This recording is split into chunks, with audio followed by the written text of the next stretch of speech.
We bring you the latest updates and the biggest stories from the Pna Newsroom. President Ferdinand R. Marcos Jr. urged Filipinos to embody the true meaning of solidarity amid the challenges being hurdled in the past year.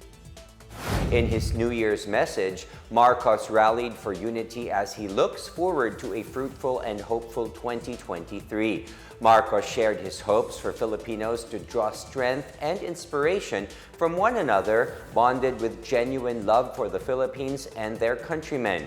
The chief executive believes the innate Bayanihan spirit will keep Filipinos persevering despite all adversities. Marcos and his family meanwhile celebrated New Year in Malacanang Palace. He started the year with a state visit to China upon the invitation of Chinese President Xi Jinping.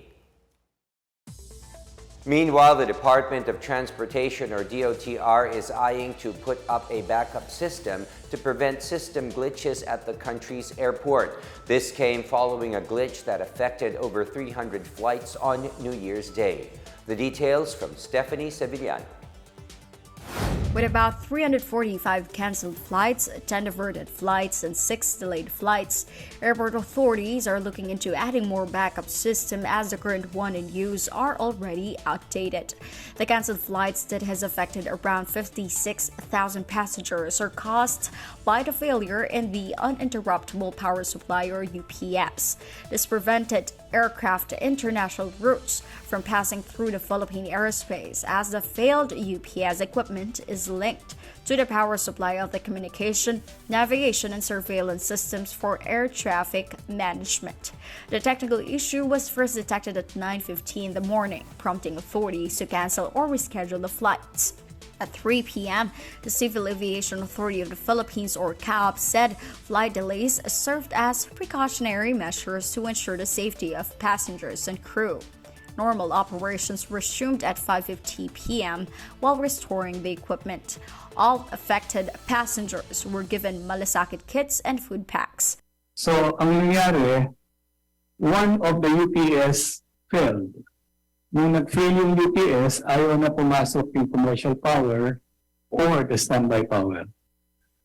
So, troubleshooting had to be done.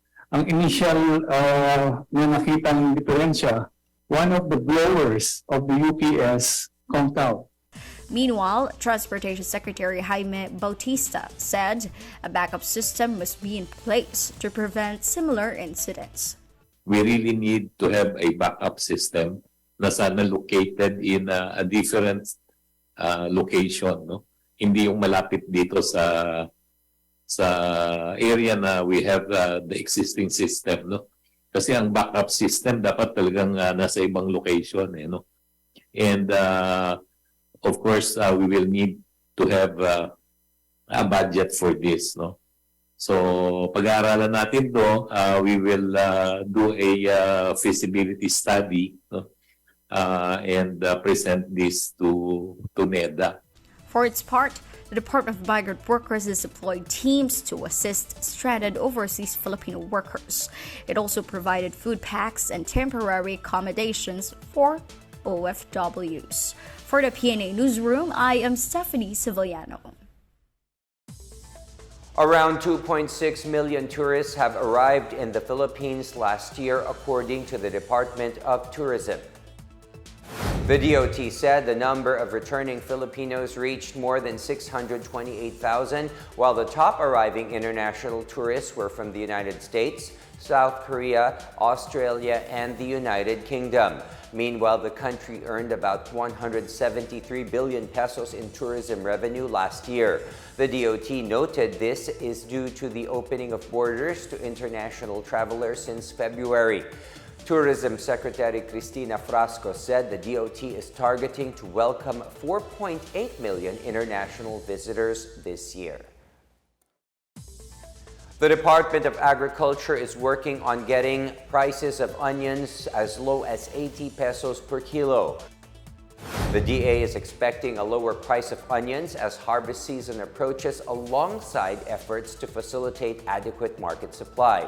Agriculture Assistant Secretary Christine Evangelista said they are hoping for onion prices to drop to less than 170 pesos. She added that the DA also wanted onion farmers to come up with price points to manage cost and stabilize farm gate prices throughout the year. Last Thursday, the DA set the suggested retail price or SRP of red onions in Metro Manila at 250 pesos per kilo. This will be in effect until the first week of this year. And that is the latest and the biggest stories from the PNA Newsroom. For more news content, visit our webpage or head on to the Philippine News Agency's Facebook and Twitter accounts. We are also shown on the social media pages of the Office of the Press Secretary and on Radio Pilipinas RP1. Stay tuned for more news updates. I am William Theo. We tell stories that inspire change. Good day, everyone.